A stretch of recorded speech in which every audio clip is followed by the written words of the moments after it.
Miss হবে না আপনার পছন্দের টিভি শো। দেখুন জি5 অ্যাপে একদম ফ্রি। সাদা শাড়ি পরে আমার চেম্বারে ঢুকে আমার ক্লায়েন্টগুলোকে ভাগিয়ে দিচ্ছেন।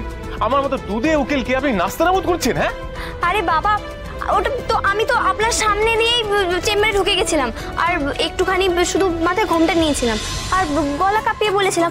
তাতে যদি আপনি চিনতে না পারেন সেটা তো আমার দোষ নয়। আপনি নাকি খুব বড় দুধে উকিল, আপনার দুধের তো নিয়ে না আমার অনেক সন্দেহ আছে। হ্যাঁ এক মিনিট, কি দুধ? এই শুনুন, আপনি না একজন ছদ্মবেশী চিটার।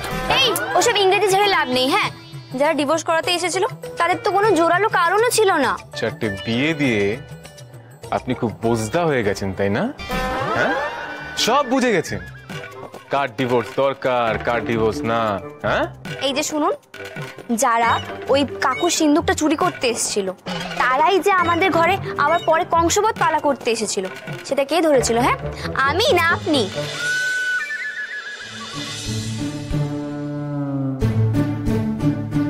আমার বোধ বুদ্ধি আছে বলেই আমি ধরতে পেরেছিলাম, আপনার নেই তাই আপনি পারেননি।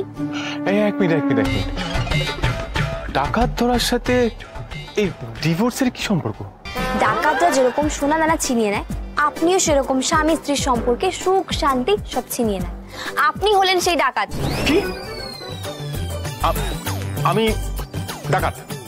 হ্যাঁ, আপনি ওদের সুখ শান্তি কেড়ে নিয়ে ওদেরকে ডিভোর্সের দিকে ঠেলে দিচ্ছিলেন। আমি তো দেখলাম আপনি ওদের প্রবলেমগুলো শুনলেন, শুনে ওদের মধ্যে মিলমিশ না করিয়ে ওদেরকে আরো ডিভোর্সের দিকে ঠেলে দিচ্ছিলেন।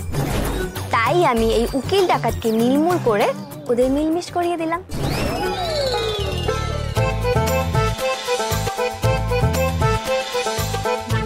ডিভোর্সের মতন খারাপ জিনিস না দুটো হয় না। অবশ্য আপনাকে এইসব বলে না কোনো লাভই নেই। আমার নামও দিতি ঘটক। আজকে সাদা শাড়ি পরে আপনার ক্লায়েন্টদের ভাগিয়েছি, পরের দিন সবুজ শাড়ি পরে অন্য ডিভোর্স উকিলদের ক্লায়েন্টদেরও ভাগিয়ে দেবো, কিন্তু ডিভোর্স আমি আটকাবই। কি মুশকিল? আপনি আমার পেছনে আধা জলকে কেন লেগে আছেন? বুঝতে পারছেন না তাই না? আপনি আমাকে ঘটকালি করতে না দিয়ে নিজের টপাটপ ডিভোর্স করিয়ে যাবেন, তাহলে তো বিয়ে আর ডিভোর্স সমানুপাতিক থাকবে না, ব্যস্তানুপাতিক হয়ে যাবে। আর সেইটা হচ্ছে দিতি ঘটক কোনোদিনও হতে দেবে না।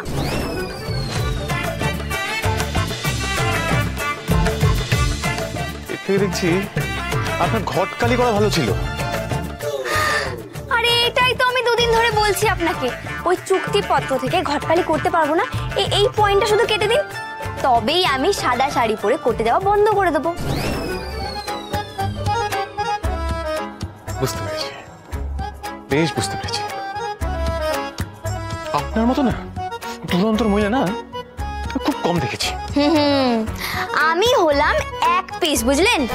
এই দিতি ঘটকের এক কথা, এই চুক্তিপত্র যদি সংশোধন না হয় আমি কিন্তু একটাও ডিভোর্স হতে দেব না। না, ওই 14 নম্বর পয়েন্টটা আপনি কেটে ফেলুন, কাটুন।